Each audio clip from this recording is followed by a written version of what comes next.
हिंदी की online classes में आप सभी विद्यार्थियों का एक बार फिर से स्वागत है। आज हम कक्षा 9 में एक और अध्याय की शुरुआत करने जा रहे हैं। नया अध्याय, नया वीडियो, जिसमें हमारा लेखक हैं श्री श्यामचरण दुबे। बहुत ही महत्वपूर्ण लेखक हैं। देखते हैं उनके जीवन परिचय के बारे में और फिर उनका जो मूल पाठ है वो पढ़ते हैं। श्यामचरण दुबे का जन्म 1922 में मध्य प्रदेश के बुंदेलखंड क्षेत्र में हुआ था। उन्होंने नागपुर विश्वविद्यालय से मानव विज्ञान में पीएचडी की थी। पीएचडी जैसे साहित्य में किसी में भी कर सकते हैं। उसके बाद प्रोफेसर लोग डॉक्टर की उपाधि लगाते हैं, डॉक्टर लगाना शुरू कर देते हैं। ठीक है। वे भारत के अग्रणी समाज वैज्ञानिक रहे। इनका देहांत है वो 1996 में हुआ। उनकी रचनाएं हैं मानव और संस्कृति, परंपरा और इतिहास बोध, संस्कृति तथा शिक्षा, समाज और भविष्य, भारतीय ग्राम, संक्रमण की पीड़ा, विकास का समाजशास्त्र, समय और संस्कृति। हिंदी में उनकी प्रमुख पुस्तकें हैं जो उन्होंने रची हैं।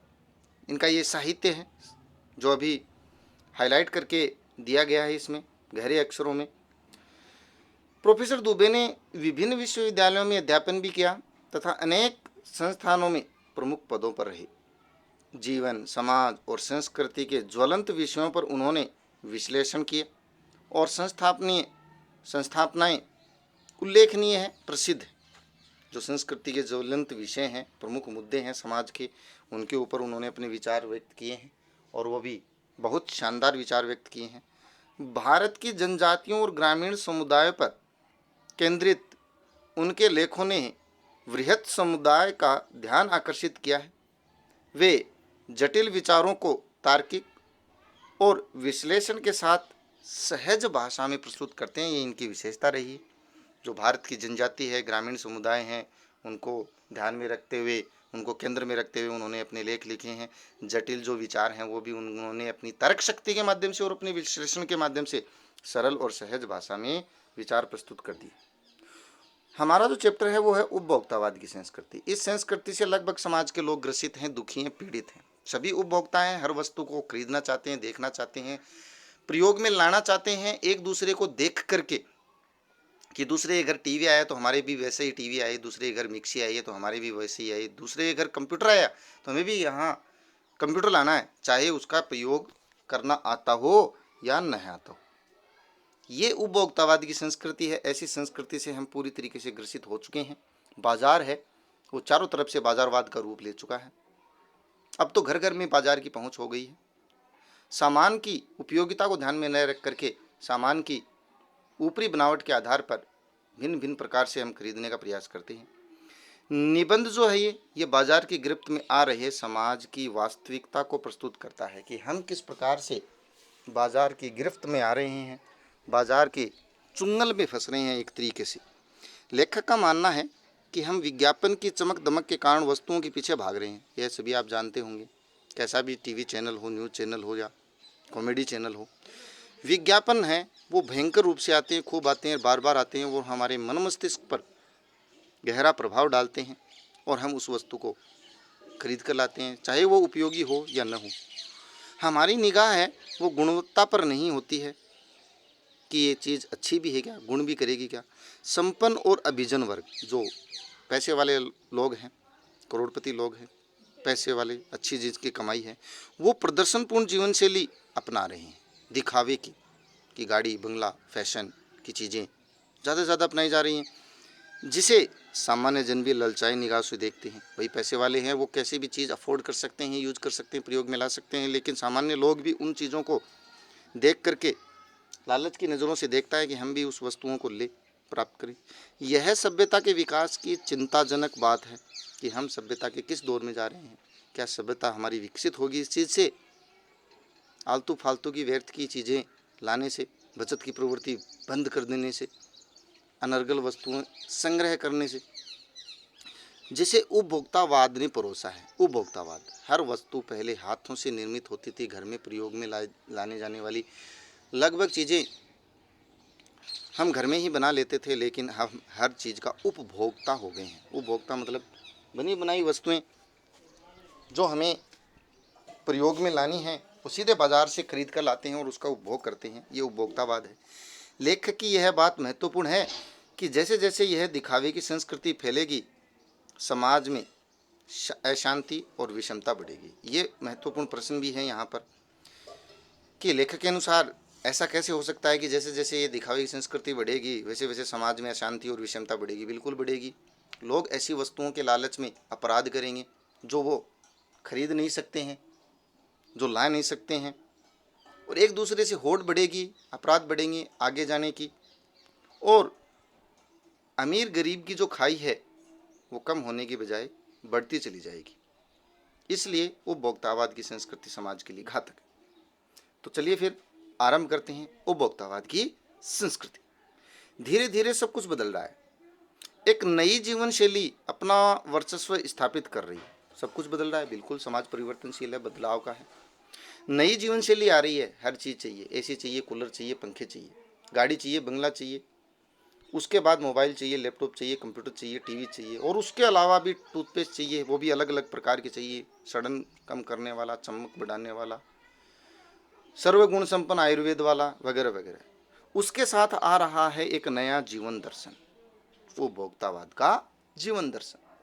एक नया जीवन दर्शन जिसमें हम हर वस्तु की उपभोक्ता के रूप में काम में लेने के लिए अग्रसर खड़े हैं, आगे की लाइन में खड़े हैं। उत्पादन बढ़ाने पर जोर है। चारों ओर फैक्ट्रियां लगी हैं। उत्पादन बढ़ाइए, उत्पादन बढ़ाइए, चीज़ें निर्मित कीजिए, जल्दी से जल्दी निर्मित कीजिए। यह उत्पादन आपके लिए है और किसके लिए? व्यंग्यात्मक शैली में भी थोड़ा सा अपनाया जाएगा कि यह उत्पादन किसके लिए है? हमारे लिए। भाई जनता भी बढ़ रही है। जनता हर प्रकार से हर वस्तु को खरीदना चाहती है।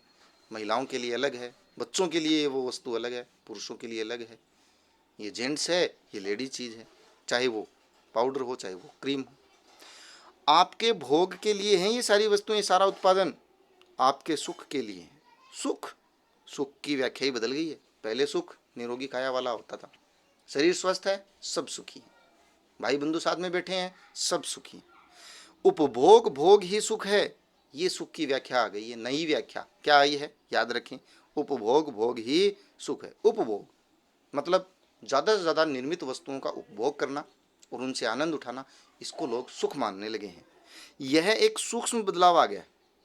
नई स्थिति में नया बदलाव, सूक्ष्म, हल्का सा। ज़्यादा से ज़्यादा वस्तुओं का आप इस्तेमाल कर रहे हो बाजार निर्मित, आपको लोग सुखी मानते हैं, वैभवशाली मानते हैं, पैसे वाला मानते हैं।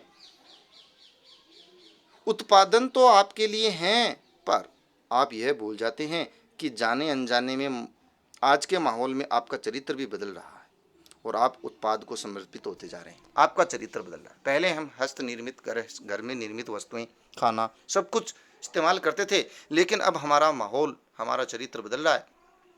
लोग ऐसी वस्तुओं का इस्तेमाल करते हैं तो उसको ग्रामीण जीवन बोलते हैं, पुराना जीवन बोलते हैं, गंवार बोलते हैं। और इस चरित्र में आप देख सकते हो चारों तरफ का माहौल कैसा है। ऐसे लोगों को बहुत ही कमतर आंका जाता है। विलासिता की सामग्रियों से बाजार भरा पड़ा है। बिल्कुल, आप बाजार में निकलिए, सारी चीज़ें आपका सुख बढ़ाने वाली हैं। ये चीज़ ले लो फैशन की, वो चीज़ ले लो, ये काम में लेने के लिए ले लो, वो काम में लेने के लिए ले लो। सारी की सारी चीज़ें क्या हैं? विलासिता की हैं, आनंद बढ़ाने वाली, वैभव बढ़ाने वाली, चमक दमक वाली फैशन की दुनिया। बाजार भरा पड़ा है उन चीज़ों से जो आपको लुभाने की जी तोड़ कोशिश में निरंतर लगी रहती है। क्या बाजार खुद फैला फैला करके सामान को रखते हैं, बाहर लगा के रखते हैं और कहते हैं आइए लीजिए, देखने में तो कोई हर्ज ही नहीं है। तो ऐसी वस्तुएं बाजार में लुभाती हैं और ऊपर से विज्ञापन, फिर सेल, ऐसे ऐसे प्रकार से बाजार वाले लुभाते हैं, ललचाते हैं। दैनिक जीवन में काम आने वाली वस्तुओं को ही लें। पहले टूथपेस्ट लीजिए, सुबह सुबह सबसे पहले उसकी आवश्यकता हो। अलग अलग प्रकार के टूथपेस्ट, अलग अलग कंपनियों की, दांतों से सड़न हटाने वाला, मसूड़े मजबूत करने वाला, दांतों को चमकाने वाला, आयुर्वेद वाला, नीम वाला, नमक वाला। यह दांतों को मोती जैसा चमकीला बनाता है तो दूसरा मुंह की दुर्गंध हटाता है। यह मसूड़ों को मजबूत करता है और यह पूर्ण सुरक्षा देता है। अलग अलग प्रकार के हैं। विज्ञापनों के माध्यम से आप देख भी सकते हैं किस प्रकार से विज्ञापन में आते हैं। चमकीले दांत दिखाते हैं, सड़न हटाने वाले, 5 मिनट में, 10 मिनट में, 24 घंटे के लिए। वह सब करके जो 3-4 पेस्ट अलग अलग करते हैं, किसी पेस्ट का मैजिक फार्मूला है, जादुई फार्मूला। विज्ञापन में आप देखते हो कि हमारे पास हमारा जो पेस्ट है वो जादुई फार्मूले वाला है, मैजिक फार्मूले वाला है। तो कोई पेस्ट है वह बबूल का या नीम के गुणों से भरपूर है, आयुर्वेद से भरपूर है, यह ले लीजिए। कोई ऋषि मुनियों द्वारा स्वीकृत फॉर्मूला है तथा कुछ मान्य वनस्पति और खनिज तत्वों के मिश्रण से बना है। ये आप विज्ञापन में देख सकते हो। लुभाते हैं, कोई बाबा को बिठाता है, कोई डॉक्टर की पैंट शर्ट पहन करके आता है और बताता है कि ये कीटाणु नष्ट करता है, ये दांतों को चमकाता है, इसमें खनिज तत्व हैं, इसमें वनस्पति है, इसमें ऋषि मुनियों के पता नहीं कितनी जड़ी बूटियां हैं, और वो विज्ञापन देख करके हम ललचाते हैं। पहले हम नीम की दातुन कर लेते थे, कीकर जिसे बबूल बोल रहे हैं उसकी दातुन कर लेते थे, लेकिन अब 150-200 रुपये का महीने का पेस्ट लग जाता है।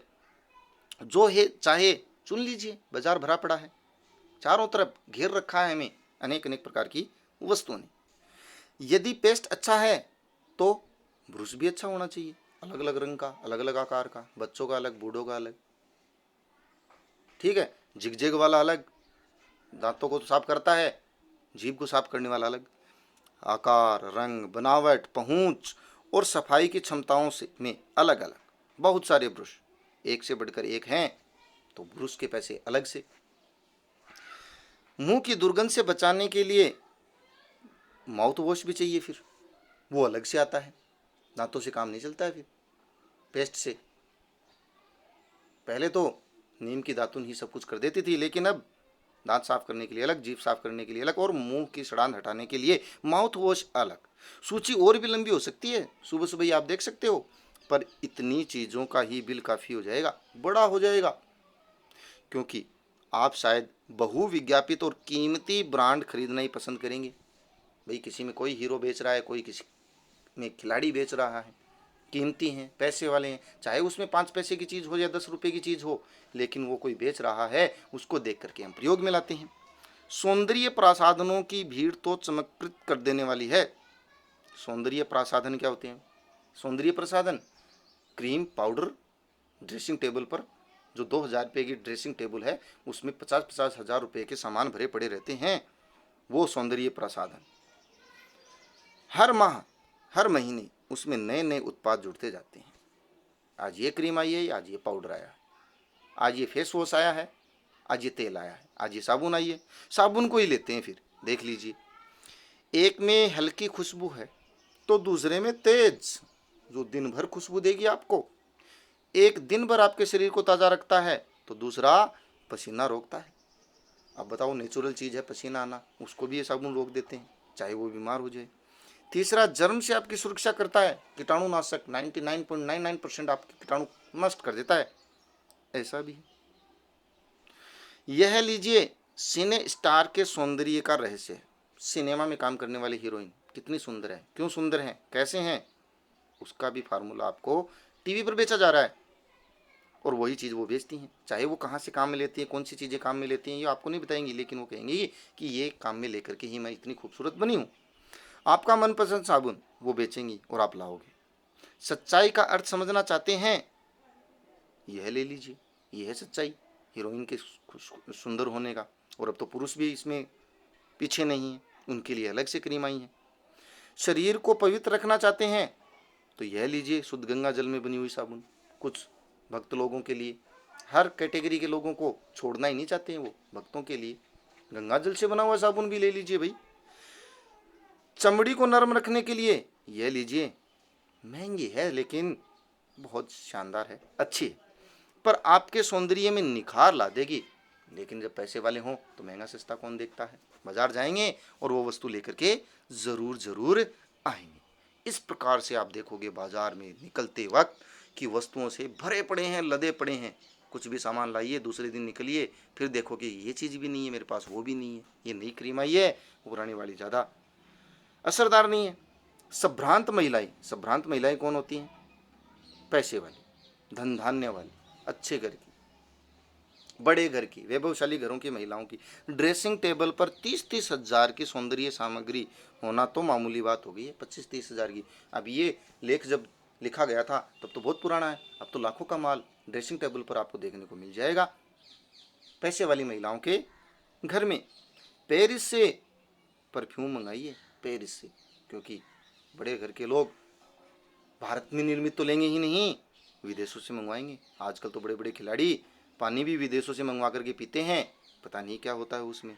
इतना ही और खर्च हो जाएगा पेरिस से मंगवाएंगे तो, क्यों, जितने की चीज़ है उतना लाने में लग जाएगा। ये प्रतिष्ठा चिन्ह है।